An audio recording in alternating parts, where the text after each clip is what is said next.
Hey guys, I want to welcome you to the weekly Wednesday for the Financial Freedom newsletter, where every week, every Wednesday, we delve into something inspirational, motivational, something excerpt taken from the Financial Freedom weekly newsletter.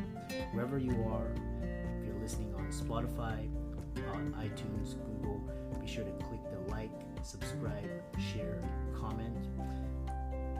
And without ado, let's get into the show. Yeah, bye. Yep.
There we go.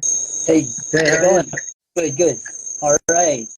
Let's get this Instagram started. So, hey guys, I'm really excited about today's guests, and welcome to this week's podcast episode. We're trying this new live. We're going to talk about Kyle Perry. He's a mindset, fitness, and nutrition coach. He's also a U.S. military corps veteran, and I love having military on my show because it talks about mindset, fitness, getting things done, discipline, and habits. So a little bit about Kyle, and he's going to talk a little bit about his journey. He's been his mission is to help men, veterans, become strong, healthy. He's talking about masculinity, and today is going to be talking about weight loss, mindset, improving your goals, fitness and goals. And with that, thanks so much for coming on. Sir. Yeah. So I know for all the audience out there tuning in, thanks. And we're experimenting with this, but tell the audience about your background and your journey, and we'll get Awesome. started. So, I'm a Marine Corps veteran, and then how everyone gets out and they kind of lose their way for a little bit. I was working on my corporate job all the way through, worked all the way up to like a plant manager. I was like the youngest chemical plant manager on paper. I was only 26 running a full chemical plant, but I didn't feel like I was fulfilling my purpose anymore. And I had gained weight, kind of gave up on fitness, so I decided to stop drinking because everyone celebrates with alcohol when it comes to the corporate world. And the Marine Corps is the same way, so I just carried that lifestyle over. And one day, I decided to start taking health and fitness really serious again. And I went from 278 as of this morning. I'm down to 180 or 179. And my goal is just to teach other people that if they have extreme accountability, they can do whatever they want in their life. Because I left a corporate job that was paying me close to $100,000 a year with bonus. To pursue my dream of just helping others and helping get veterans sober. And I won't stop until I accomplish some part of my mission. Yeah. And what a fascinating story, because, talking about people numb themselves with either alcohol, their drugs, could be porn, could be television, Netflix, food. There's so many distractions today. So what I love about the military mindset is that it's basically habits and discipline, and you can carry it over into different walks of your life. So I love mindset. So what creates a unbreakable mindset? So I always tell people that reach out to me, because I have people reach out to me all the time in my DMs like, hey, I want to start living life like you. If you wanted to start it, you would have already internalized the change and started figuring it out. Some people just say that to feel like they're holding themselves accountable, but they're not actually holding themselves accountable. You know what I mean? They kind of want, like, I'll have people say, hey, I'm going to sign up with you 6 months from now. But they're just saying that so they can say they reached out to a fitness person to say they're going to start the journey. But in reality, they haven't even internalized the change yet. So it'll never happen. That's why I don't call myself a fitness coach. I hate when people are like, you still doing your little fitness thing? Like, I'm a mindset, fitness, and nutrition coach, because the mindset has to come first or everything else fails. And that goes with anything in life. Yeah. And so one thing that talks about mindset is this idea of belief. So kind of talk about how, the military prepared you to have unshakable beliefs. So you're in an environment where you have no family and you have no friends, and you're rebuilding your entire life. And most people, especially the Marine Corps, 0.08% of the entire world ever join it. So to expect normal people to understand your mindset of like dark humor, working long hours, just being able to do the grit work no matter what, it's very hard for people to be able to understand you could actually push your body that far, because they've never pushed their body that far. So it builds an extreme accountability into your life, because you can push your body for like 16 hours. We have duty sometimes for 24 hours and go back to work for 6 more hours, then still work out. So you're on like a 36-hour work day, and people complain about 12-hour work days in the normal world because they've never experienced that type of uncomfortable situation, but you just have to get comfortable with it. And I try to teach my clients that. Like, I always tell them I help them build a militant mindset without ever leaving for boot camp. And then the other question is, with this idea of belief, you have to have some sort of core confidence when you're developing these. And how does we know this with the idea with core confidence, and how does this relate to the things that you learn during training, hardships, trials, tribulations, and so forth? Confidence is key in anything. If you go into it nervous, like they teach you on the rifle range or anything you do, if you're nervous and you're not actually using the practical skills applied that you've learned, you're gonna. It doesn't matter how good you are. As soon as you start to have self-doubt, it fails. And that goes with business, fitness, relationships, being a better worker. As soon as you have that little bit of that back of your head mindset talking to you, telling you you're not going to make it, it's over. You've already started rolling the snowball down the wrong side of the hill. And I love this idea of creating momentum. And there's something spiritual about combining the physical rigors and kind of the discipline, and how you create unshakable confidence. The other thing is talk about this idea of, this belief in yourself, this self-esteem, because, we talk, you've gone through it, and, through addictions and, all of that, that's rooted in kind of like I'm not enough. It could be shame, guilt, trying to overcompensate, these childhood traumas. So how does that, self-esteem? I think a lot of it, it started off like I never had a lot of money growing up. So like I remember my first car was like a $400 car and the windows didn't even roll down. So that was like a lot of self-doubt I had in myself, because you always hear, oh, your environment creates you, but that's not the truth. You're not a product of your environment. You're a product of your mindset. Like if I was a product of my environment, I'd be dead or in prison like most of my friends. Like my best friend died at 21 of a drug overdose, and my other buddy, he just died like a year ago of a drug overdose. And I still have friends really strung out on drugs that could never get it together. And I could have been the same person, because I have a very addictive personality. I've never been big on drugs. I was really big on alcohol. But if you take that addictive personality and you put it streamline it towards something successful like business, entrepreneurship, or being a better worker, you can trick your mind into like, I feel like when I'm doing stuff like this, like what I'm talking about right now, I'm in such a powerful flow state. It's like I'm high. Like I have to come down off these podcasts when I leave, because like it's like I know this is my true purpose, and I almost get like a euphoric feeling from talking about it. It's interesting because I'm talking to a lot of my last guests that I was interviewing, and basically we're talking about retirement, and kind of everybody's trying to get to this age or number, and the assumption is that once you reached it, then you do nothing. But actually, if you look at it, everybody has to have a purpose. They have to have a passion. They have to have a reason and a why, and that kind of propels people. We'll take a short thing, but for all the audience out there, thanks for joining. This is Kyle Perry. He is a mindset, fitness, and nutrition coach. He's a military veteran, and now he's changed his life, and he's helped others to change them as well. So if you're here, please like, comment, share, subscribe, and this will be a regular recurring segment.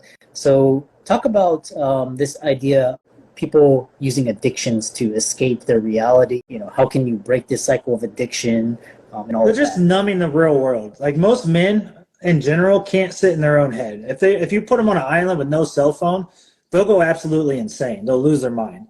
I've got to the point in my life where I could go sit on a remote island and be extremely content and happy for the rest of my life, because I'm comfortable with the person I created on the inside.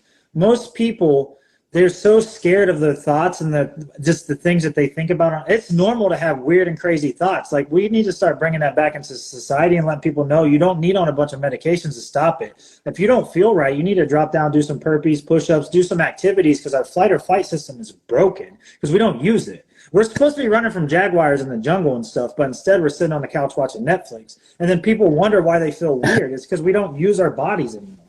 Yeah, I love this idea, because when I watch things like David Goggins and listen to him, it's like discipline, and he's talking about when it's extreme heat, go out and work out. Extreme cold, go out and work out. You're tired, go out and work. Kind of getting your body. There's this the breath, and then there's the mind, and there's the body, and you get your body into it. And I think that Tony Robbins also talks about this, changing your physiology, your state, to which is this is why I have influencers such as you on the show. Especially military, because you have to. It's survival, so it's like you're fighting to survive. The other thing is talking about is you talk about food as an addiction and vices. How do people beat their vices? Yeah, so the first thing is, most people that beat addictions, they don't actually beat addictions. They switch it to the next one. Like if you ever noticed, most people that get sober, they gain a lot of weight after that. They didn't beat their addiction. They beat that form of addiction, but then they put themselves into a form of addicted to food and their emotions. So they're emotionally eating themselves to there. So if you don't, the food is the most important part in any part of our lives. I don't know why we've gotten away from that as a society, but like if you don't fuel your body, that's another reason you feel off and feel weird. And so the other question is this best diet to follow. You can, you turn into the news, or so there's all these different diets. What is kind of your routine for nutrition? So I actually, one thing that people always say is like, oh, well, you're not a doctor, but I am a master trainer. So I have over 6 certifications all around nutrition. So I wanted to just let people know that before they say that. The best diet, heart healthy wise, on paper is like the Mediterranean style diet. But the thing is, it doesn't matter what I write down on a piece of paper or what science says if a human can't follow it. They have to be able to find the diet that can actually work for them, that's palatable for their taste buds, and then follow that. So if you like eating McDonald's, you need to find a healthier version of that sandwich to break the vice that you're on now with higher protein and lower calories, and then start swapping stuff out. Like if you're addicted to drinking Coke, do half Coke Zero, half Coke for a week, and then do 3/4 Coke Zero, 1/4 real Coke. So that way, by the time you transition into Coke Zero, you don't even notice the shift and the changes because your mouth was getting used to it over the next few weeks. So many people want to jump off the bridge and go head first, and that's why they fail, because they went too strict too fast, and you just have way too many rebounding emotions over it. Yeah. The other thing is, how does caloric intake also, because I've been doing a lot of reading, and it talks about, if you calorie restrict yourself, you have a longer life, and, you eat less, you kind of like soups and broths. That's something that is nutritious, but not filling, like they say that, and talk about that. So that's exactly how I live my life. If you guys watch my Instagram story and how active I am all day, and I only eat 1,800 calories. And so I'm in a constant caloric deficit. One, it makes your cognitive function so much better because you're not bogged down all day by food, by the emotions of food. Once you stop letting food tie you down, it changes so much. Like, yeah, eventually at one point I have to move up to maintenance because you can only burn so much fat. But I'm in a constant calorie deficit because I love how it makes me feel. Some days, like I'll go days without carbs, not because it'll burn more fat, but just because my cognitive, I'm on such a mission to I did like 4 podcasts in one day, and I didn't eat a single thing but protein. And like I just mission to mission to mission to mission. People tie food to their emotions, and that's why it ruins your mindset and your stomach. Then when your gut health's not good, your gut and your brain are simultaneously connected. So if you have a bad gut, you have a bad brain, and vice versa. It's I used to remember as a med student, people bring like cakes and candy and cookies and all that, and I remember I would, like, when I was younger, I would eat it, and at the end of the day I would just feel awful, and I just I would have brain fog, and you feel crappy. So, and I love this idea where you're using food as nutrition, but not as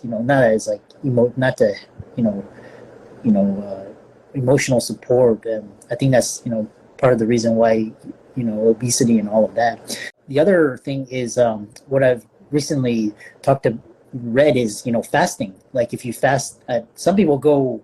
I saw one guy go fasting for almost 30 days or so, just water and but if you do like one fast a week, your body feels much more charged. I think it was because that caloric. But talk about that. 2 things. If you started right now, I can promise you'll feel better. It's not great for muscle building. So if you're like on a muscle building journey, I wouldn't do a bunch of fasting. But it's good for spiritual. I'm very spiritual, so it's good for your spiritual health. That you start praying when you feel like you need to eat. You just pray for strength and things like that.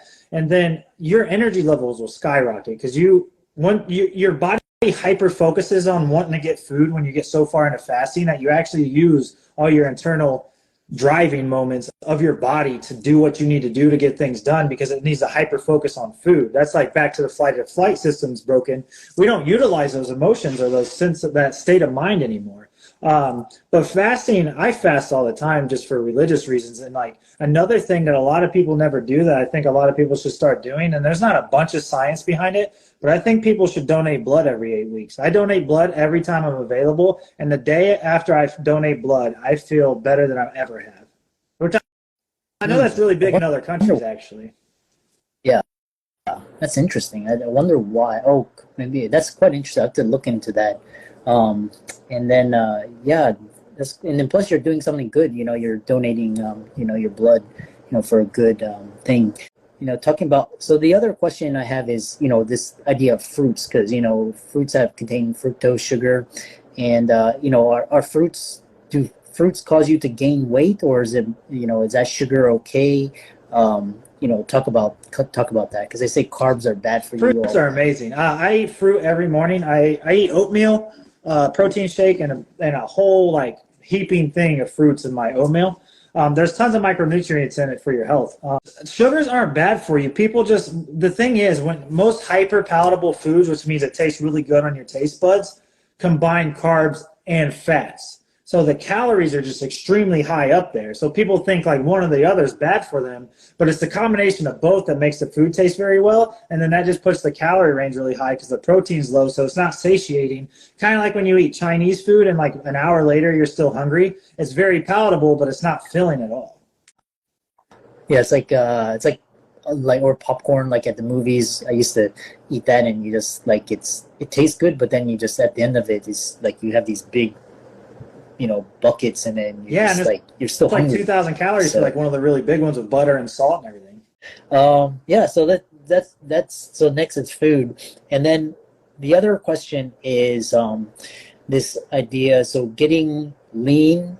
This idea of weight. So most people, they want to lose weight, but for people, they say get protein working out, and then that'll actually boost your metabolism to shave off the fat. So how to lose fat and gain muscle. So that's what I talk about a lot on my Instagram if you guys watch it. I post the same thing every day and talk about macros every day. You need to dial in your macronutrient ratios. Most of the time you want to do a 40-40-20 split or somewhere along the lines, and you don't want to feed the fat though. So let's say you weigh 180 pounds, but lean mass, you're 160. Set your protein at 160, and then carbs and fats would depend on, it would be hard to explain off of just a generic answer, but you want to have your calorie deficit in check, and then you want to have your protein set at 1 gram, and then carbs and fats are just energy sources that you can use. So you can either up the fats, lower the carbs, up the carbs, lower the fats, and then that's where coaches come into play. Because people say, well, I could do it on my own if I Googled it, but then like most people you see that lose weight, they look like skinny fat, because their protein's not high enough. They're not getting enough working, like they're not actually working out hard enough in the gym. So then all they're really doing is burning fat, but they're also burning muscle. So then they just kind of like lose fat and muscle at the same time. Like, yeah, they get smaller, but that's not ideal because you won't be able to maintain that because you need that muscle mass to keep fueling the fire. Yeah. What's the best form of cardio? I think hands down the best form of cardio, because people can stick to it, is just walking.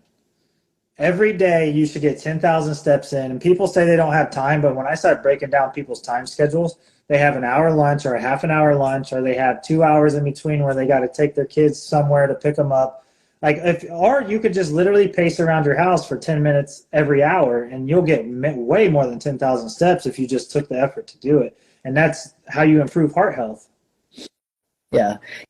Yeah, it's quite interesting because, I know friends and colleagues, they actually have a walker. Basically, it's in their office, and they they have their computer or their Zoom, and then they're walking during the day, either during meetings or if they're listening to podcasts. And it's actually it's walking is actually, you do it like in the morning and kind of like in the evening, and then interspersed, and then you can listen to audiobooks, podcasts, talk, we can do short video, communication. So, and it's not something where you're like a full on workout where you're like, sweating and you can't.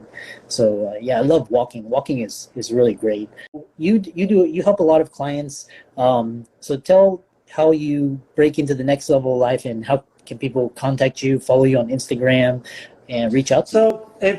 So everything I do is me. I don't have any salespeople. I do all this organic. I do all my postings. And so if you reach out to me in the DMs, that's how I talk to you. And then I'll tell you. So I'll talk to you for a while, because I don't want to just sell you a plan, because if I know your mindset's not there, it's not just about the money. If I know you're going to fail, then I'm not going to bring you on as a client. I'm going to tell you what I think you need to do before you come back to me, and then have you come back to me. So my Instagram is Perry's_powerhouse_fitness. And there's a lot of fitness coaches out there that aren't open with their pricing, and they'll get them on an hour-long phone call. I'm not like that. I charge $299 a month or $750 for 3 months. And if you actually break your vices, that's not expensive, because people spend $20 to $40 a day on DoorDash, fast food, alcohol, cigarettes, and any other vices. So I can actually save a client $2,000 every 3 months if they actually took their life serious. So they're like, I can't afford it. But most people, if you tell them that, they need to know that they can't not afford it, because one day they're going to look back and have no money in their savings, and their health's going to be bad. And the money that costs you when you're older is way more than that $750 wherever it would be. Yeah, yeah, I love that. And yeah, so for all the followers out there, thanks for tuning in. Looks like we had a pretty good turnout, and thanks, Kyle, for coming on and talking about it. I love talking, military mindset, discipline, nutrition, fitness, and that sets you up to succeed as an entrepreneur, as a CEO. And be sure to check out his Instagram, follow him, follow us, and tune in for more weekly I lives. appreciate it. Have a great day, man.